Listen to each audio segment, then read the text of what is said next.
guys, welcome to Juicy TV. This is Jucciria. Today we're going to do some good cooking.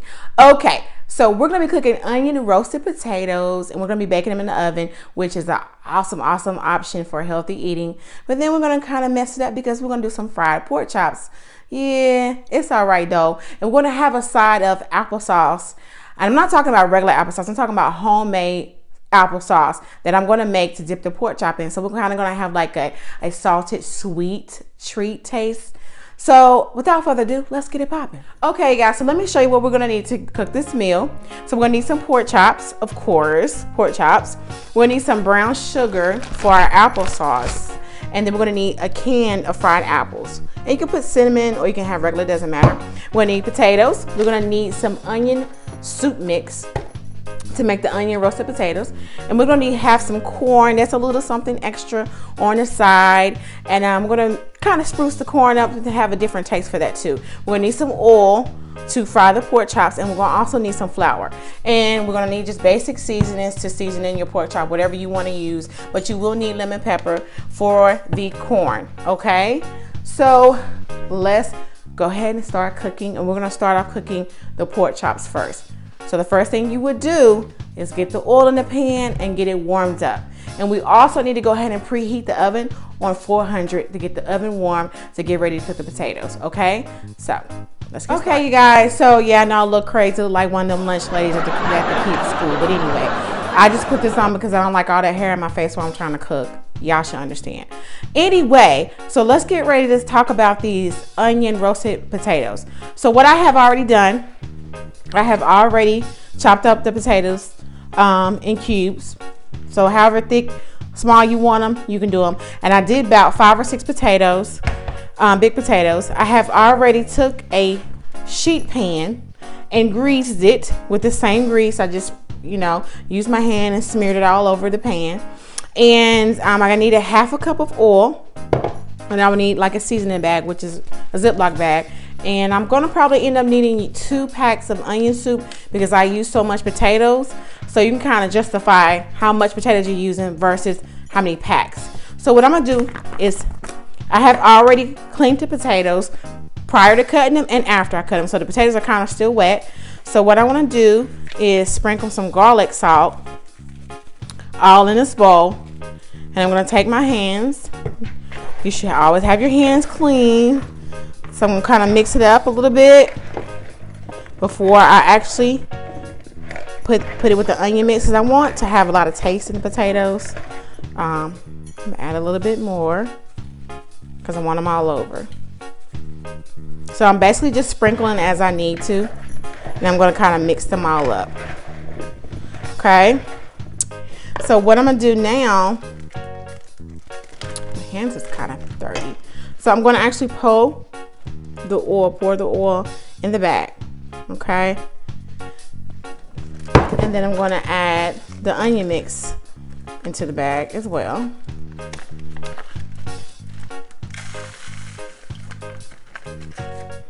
And then we're going to add some potatoes into the bag.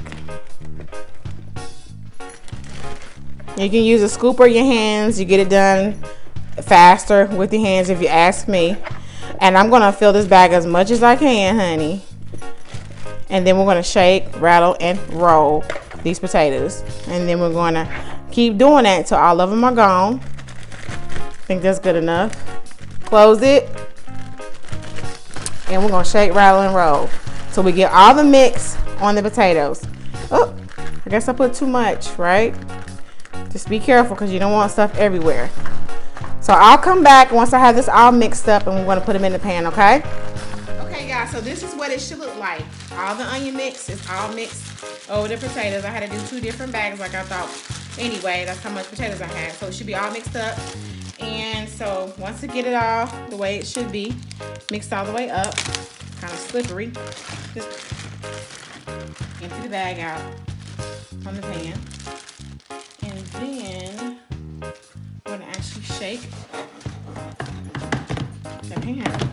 And we're going to actually put this in the oven, and they're going to need to cook for at least 40 minutes. But you're going to need to take time to actually go back and, stir the pan up. We'll stir the potatoes up in the pan to make sure all of the potatoes are getting cooked evenly and correctly. So off and on, maybe check it back and forth within 40 minutes and it should be done. Okay, so now we're gonna start on the pork chops next. Okay, you guys, so this is the pork chops. I'm gonna rinse them off again. I've already rinsed them off on 100 times. So we're gonna keep rinsing because you know you don't play with your meat. As you can see, you can still take some more rinsing. So once you get them all rinsed, you're gonna put them in a bowl. Okay. Because we're gonna actually have to mix them up in flour, kind of like we did the potatoes, but we're gonna be putting them in flour. Okay.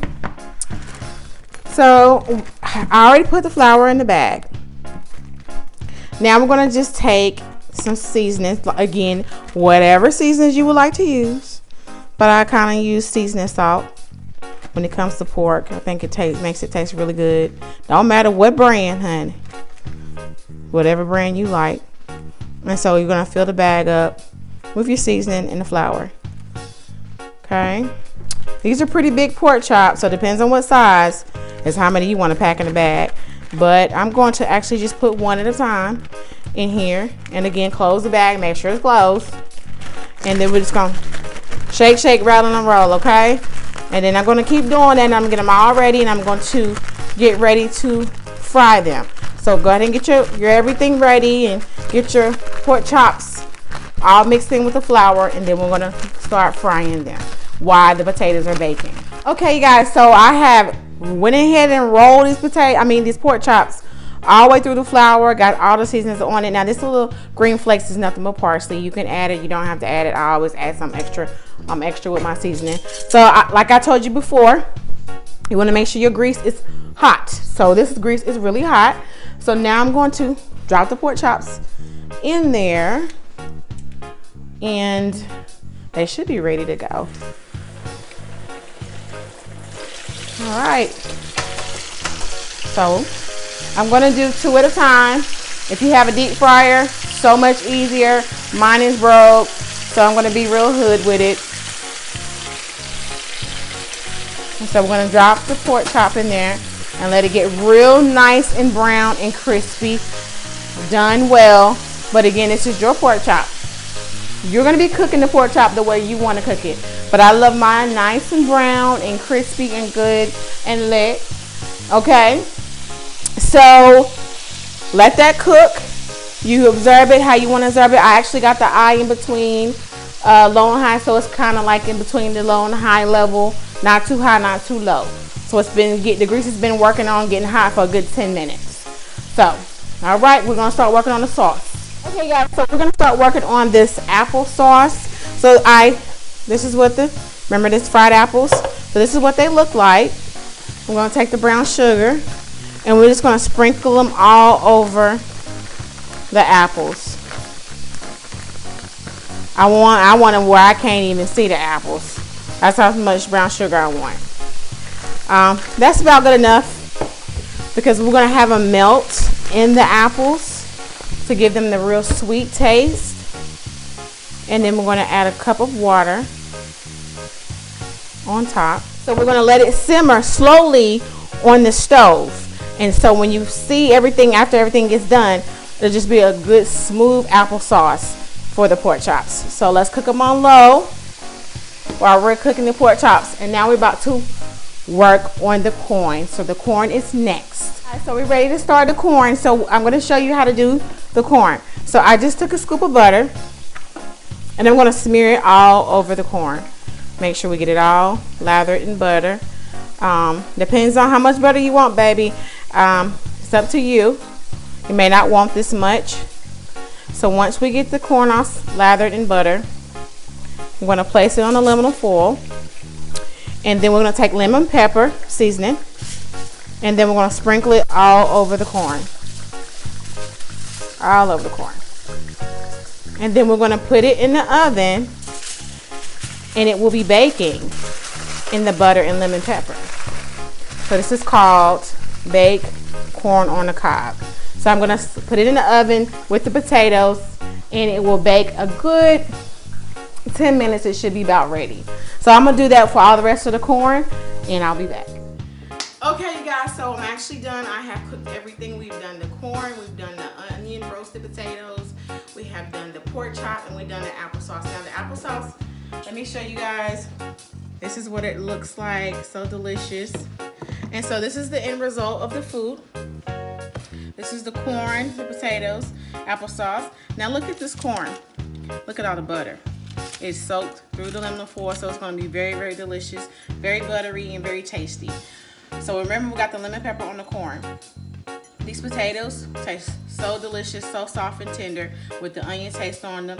And the pork chop, let me show you guys. This is crispy like I like it. And so this is what I do. I dip.